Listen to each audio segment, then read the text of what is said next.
જ્ઞાન સંરક્ષણ આર્ય દેશ આદિ સામગ્રીએ સહિત મનુષ્ય ભવ તમને મળ્યો છે. પુણ્યના ઉદય વિના આવો ભવ અને આવી સામગ્રી મળે નહીં. હવે પુણ્યના બદલામાં મેળવવું શું છે?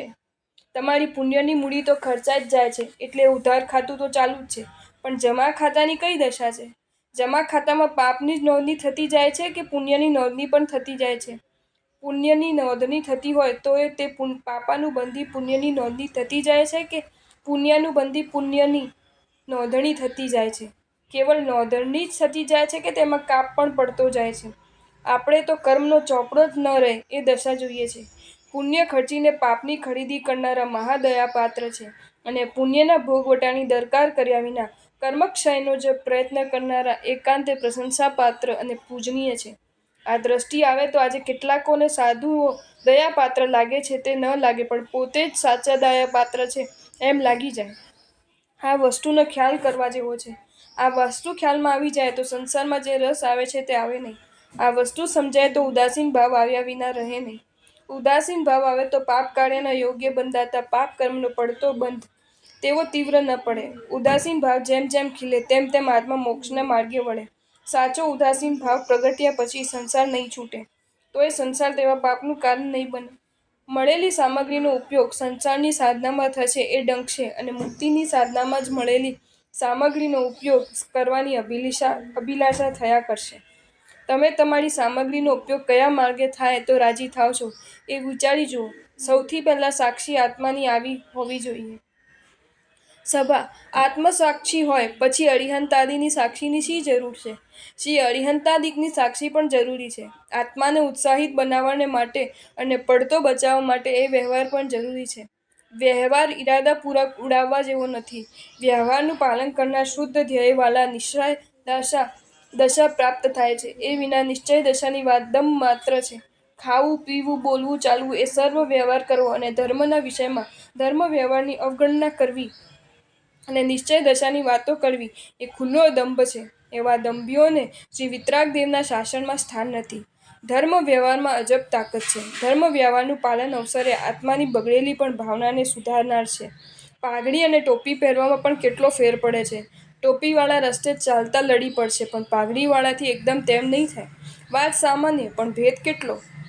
શુદ્ધ વ્યવહારના પાલનમાં રક્ત બનેલ આત્મા આવેલા ખોટા ગુસ્સાને પણ શમાવી શકે છે, અને ફેર પોતાના સ્થાનને શોભતા ભાવમાં લીન બની શકે છે. યોગ્ય સ્થાન અને યોગ્ય વ્યવહાર પણ આત્માને પાપથી બચાવવામાં મહા સહાયકારક બની શકે છે. શું આ વેશ માત્રમાં જ સાધુતા રહેલી છે? નહીં જ.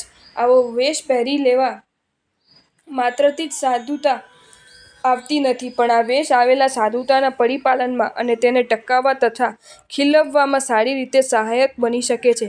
માટે વેશની પણ કિંમત છે એ ભૂલવું જોઈએ નહીં. શ્રી પ્રસન્નચંદ્ર રાજર્ષિ એક નિમિત્તને પામીને દુર્ધ્યાને ચડી ગયા હતા, અને પોતાના સામાન્યને પણ વિસરી ગયા હતા. એ વખતે દુર્ધ્યાનમાંથી શુક્લ ધ્યાન ઉપર આરૂઢ થવામાં નિમિત્ત લુંચિત માથું બન્યું હતું. શ્રી પ્રસન્નચંદ્ર રાજા પોતાના નાના ભાઈ શ્રી વલ્કલચેરીને જ્યારે ઉજ્જવલ કેવલજ્ઞાન ઉત્પન્ન થયું ત્યારે ત્યાં હાજર હતા, અને કેવલજ્ઞાની પરમર્ષિ શ્રી વલ્કલચેરીએ આપેલા ઉપદેશના પરિણામે તીવ્ર વિરાગી બન્યા હતા. વિરક્તાત્મા શ્રી પ્રસન્નચંદ્ર રાજાનો પુત્ર બહુ જ નાની ઉંમરનો હતો, પરંતુ શ્રી પ્રસન્નચંદ્ર રાજાને ત્યાગી બનવાની તાલાવેલી લાગી હતી. આથી તેમણે પોતાના નાની ઉંમરના પણ પુત્રને રાજગાદી ઉપર પ્રતિષ્ઠિત કર્યો, અને સાર સંભાળનો બોજો પોતાના વિશ્વાસુ મંત્રીઓને સોંપી શ્રી પ્રસન્નચંદ્ર રાજાએ દીક્ષા ગ્રહણ કરી. શ્રી જૈન શાસનની આવી દીક્ષાઓ અમાન્ય નથી. નાની ઉંમરના પુત્રને મૂકીને દીક્ષા ન જ લેવાય એવું શ્રી જૈન શાસન માનતું નથી. ઔચિત્યને નહીં ચૂકવું એ વાત શ્રી જૈન શાસનને સ્વીકાર્ય છે, પરંતુ વિરક્તાત્માએ છતી શક્તિએ પણ સંતાનની બાલવય કે પત્નીની યુવાન વય ખાતર દીક્ષિત નહીં બનવું એવું કોઈ વિધાન કરે તો તે વિધાન શ્રી જૈન શાસનને સ્વીકાર્ય નથી જ. બાલવયના પુત્રને રાજગાદી ઉપર પ્રતિષ્ઠિત કરીને શ્રી પ્રસન્નચંદ્ર રાજા ત્યાગી બન્યા. એથી તે છોકરાના હિતમાં ઘણું નુકસાન થયું છે એમ દુન્યવી દ્રષ્ટિવાળાઓને લાગી જાય, અને એથી એવી તેવા અજ્ઞાનીઓ ધર્મની નિંદા કરે એવો પ્રસંગ પણ બની ગયો છે. પરંતુ શ્રી જૈન શાસને શ્રી પ્રસન્નચંદ્ર રાજાના ત્યાગને વખોડ્યો નથી. એ પુણ્યાત્માએ ભૂલ કરી એવું શ્રી જૈન શાસનના કોઈ પણ મહાપુરુષે કહ્યું નથી. શ્રી પ્રસન્નચંદ્ર રાજર્ષિ દીક્ષિત બન્યા બાદ સિદ્ધિ સાધનામાં એકાંત બન્યા છે. ખરેખર અતિ ઉત્તમ આત્માઓની દ્રષ્ટિ નિરંતર સાધ્ય સિદ્ધિ તરફ જ હોય છે, અને એથી તે પુણ્ય પુરુષો સિદ્ધિ સાધનામાં પૂતગલીની પરવા કર્યા વિના અપ્રમત્ત ભાવને ભજનારા બની જાય છે. શ્રી પ્રસન્નચંદ્ર રાજર્ષિ પણ દીક્ષિત બન્યા બાદ સિદ્ધિ સાધનામાં હેતુથી ઘોર તપ તપી રહ્યા છે. એ મહાત્મા એક સ્થાને સૂર્યની સામે નેત્રોને સ્થિર કરીને અને પોતાની બંને ભુજાઓને ઊંચી કરીને એક પગે ખડા રહી એકાગ્ર મને ધ્યાન ધરી રહ્યા છે. સૂર્યના તાપથી એ મહાત્માનું શરીર પરસેવાથી રેબઝેબ થઈ ગયું છે. એ વખતે એ મહાત્મા જાણે કે શાંત રસની સાક્ષાત મૂર્તિ હોય એવા લાગે છે. જે સ્થાને આ મહાત્મા આ પ્રકારે તપ તપી રહ્યા છે તે સ્થાનની પાસેના રસ્તે જઈને શ્રી શ્રેણિક રાજા ભગવાન શ્રી મહાવીર પરમાત્માને વંદન કરવા માટે જઈ રહ્યા છે. શ્રી શ્રેણિક રાજાના સૈનિકો આગળ ચાલે છે. તેમાંના 2 સૈનિકો શ્રી પ્રસન્નચંદ્ર રાજર્ષિને એકાગ્ર મને ધ્યાન ધરતા જુએ છે. એ જોઈને એક સૈનિકને આ મહાત્માની અનુમોદના કરવાનું મન થઈ જાય છે.